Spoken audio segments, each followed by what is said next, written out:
இருந்து கொஞ்சம் ஜுரமா இருந்ததுமா, இப்ப நெஞ்சு வலிக்குதுமா. ஐயோ நெஞ்சு வலியா? அப்ப கண்டிப்பா எனக்கு ஸ்டண்ட் வச்சே ஆகணும். ஐயோ ஆண்டிய பார்த்தா எனக்கு என்னமோ பயமா இருக்கு. ஹெவியா தான் இருக்கும்னு நினைக்கிறேன். ஓபன் ஹார்ட் சர்ஜரி கூட பண்ணுவாங்கன்னு நினைக்கிறேன். ஐயோ என்னை திரும்பி ஆஸ்பத்திரியில அட்மிட் பண்ணிடுமா.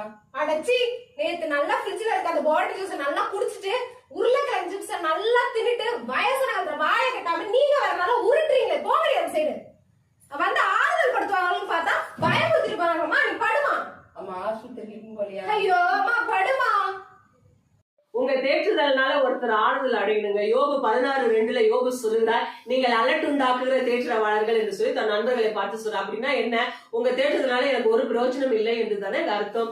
அதே போலதான் இன்னைக்கு அநேக வியாதியில இருக்கிறவங்கள, கஷ்டத்துல இருக்கிறவங்கள பார்க்க போயிட்டு இன்னும் அவங்க கஷ்டங்களை பெருக்கிட்டு கடந்து வந்துருவாங்க. இதனால என்ன பிரயோஜனம்? நீங்க எப்படிப்பட்ட தேற்றவாளர்?